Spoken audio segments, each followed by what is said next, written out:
Fire in the hole, let's cook a tri-tip. Stay tuned.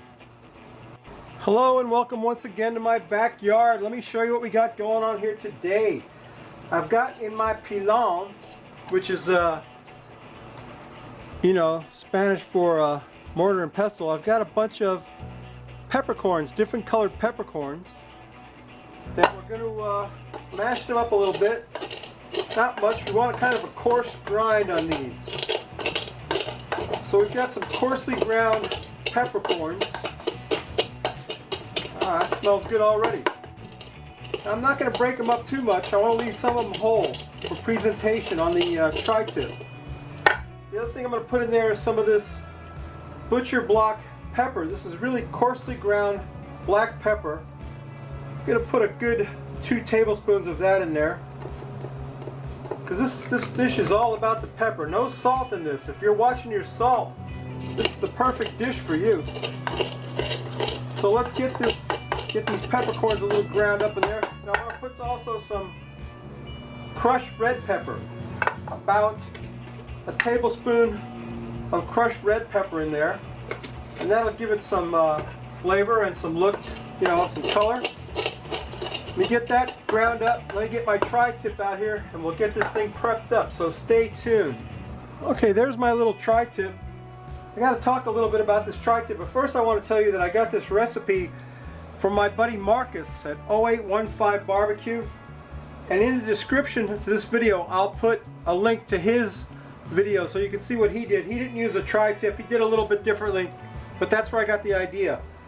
And I'm also going to put a link to Greg from Ballistic Barbecue's latest video.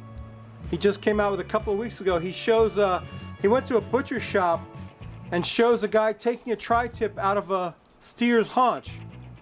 And I gotta tell you what, look at my tri-tip and look at Greg's tri-tip. Greg's is like a 5-pounder and mine is like a 2-pounder.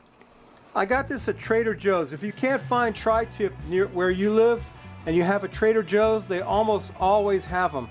Tri-tips. I've got 2 Trader Joe's in my area and both of them almost always have tri-tips. And we're on the East Coast. I know you can get it on the West Coast really easy, but I think that it's hard to find on the East Coast. Anyway, let's prep this tri-tip up. It's a real simple prep. We got some clover honey and we're just going to slather him down with some clover honey. And you got to wear gloves for this one because it's a kind of a messy process.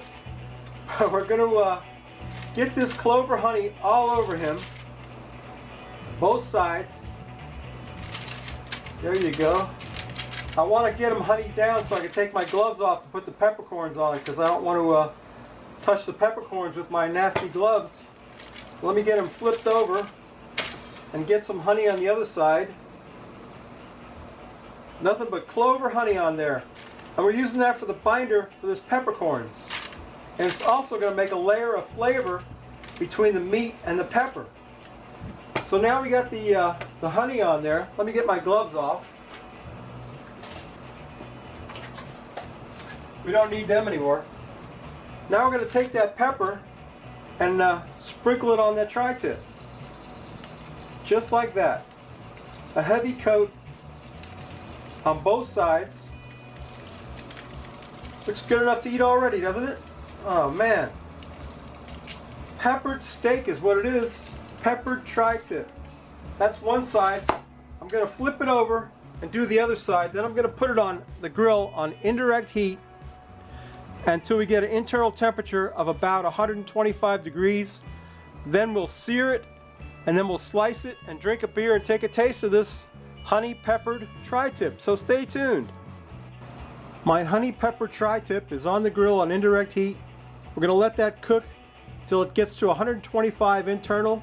Then we'll take it and throw it on the hot side of the grill and sear it up. And at that point it'll be ready to slice into and taste. So stay tuned. We'll drink a beer and then we'll taste that meat. Stay tuned. My honey pepper tri-tip is at 125 internal.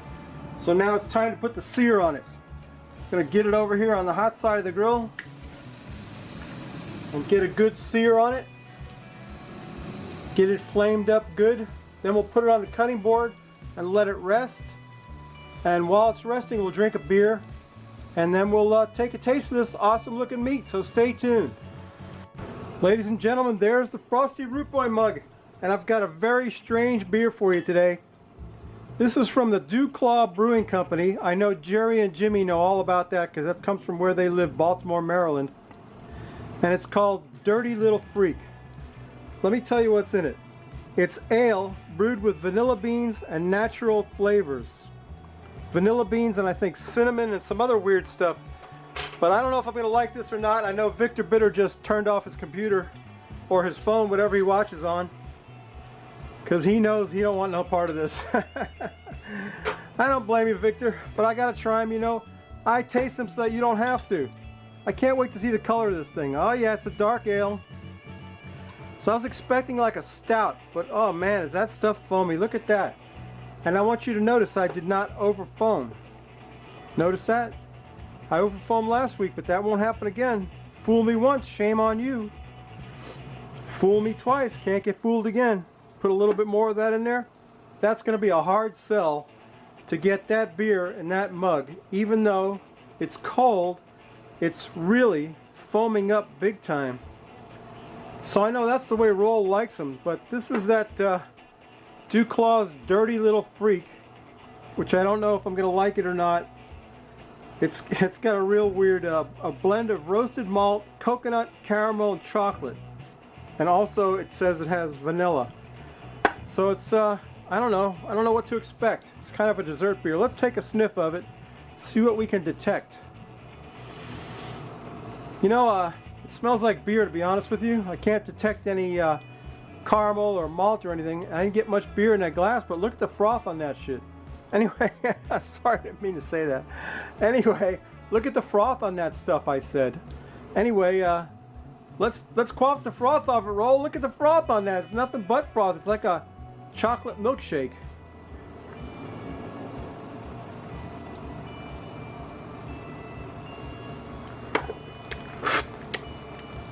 Nah, it's surprisingly good. I can taste the vanilla. And I'm getting a taste of the, look at the froth on that crap.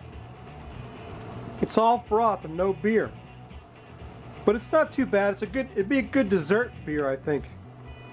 Dirty Little Freak. It is a Dirty Little Freak. Anyway, that's the beer. Let's put that aside and cut into this roast. Maybe we can pour that out later. Anyway, here's my honey pepper tri-tip has been resting.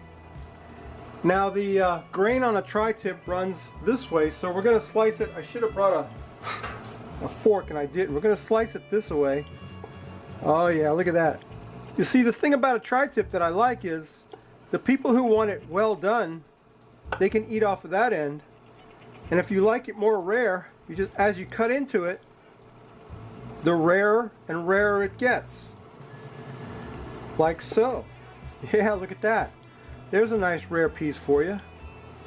But I like it, you know, like medium rare, like that. Like that right there. That looks good to me. How's that look to you? Can you see that? I'm going to get me a piece of that right there and put it in my mouth. I think that's a perfect size piece for me right there. Let me get a taste of that. Get that peppercorn and honey. Oh my goodness, that's delicious. Now, when you go watch Marcus' video, what he did, he used a different cut of meat and he wrapped it up in the refrigerator and let it cool off, and he cut into it cold to make a sandwich with. But this is awesome. Just as it is, got a beautiful smoky flavor, and the peppercorns are excellent. So, anyway, that's my video, babies. Here that Dew Claws is just about turned into beer almost. Not quite. I'm gonna finish it. I can't say that I really like it that much, but it's interesting. It's almost like a chocolate milkshake. Anyway, that's my video, babies. Hope you enjoyed it. Hope you liked my honey pepper tri-tip. Like I always say, if you like this crap, please subscribe. If you don't, Who was I going to recommend to you today? Let me think. We did Meathead. We did the other guy. Who's left? A new guy that I actually discovered myself, and the name of his channel is, I can't remember, but I will put an iCard up here to his channel. I found this guy by myself. Oh, he made a comment on one of my videos, and I went and looked at his videos, and Dan Robertson went over and looked and immediately subscribed to this dude. I can't remember his channel name. I'm sorry, whoever you are. I apologize. There will be an iCard here with his channel. I'll get it when I edit the video. I'll find out who it was. Anyway, that's my honey pepper tri-tip. Looking damn good if you ask me. Looking damn good and tasting excellent. So that's my video, babies. We'll see you next week. We may not cook anything good, but we will drink a beer. Subscribe to me. Go up and see, what's his name? I'm sorry, dude. I completely forgot your channel name. He's a new guy. He needs subscribers. Please go see the guy in the iCard. And I can't remember his name. It's barbecue? Something, heavy metal, not heavy metal. Midwest, something, I don't know. Barbecue sauce, somebody. You'll see. You'll see. You check on that. Click that iCard so you can find out what the hell I'm talking about, okay? All right, babies. See you next week. Bye.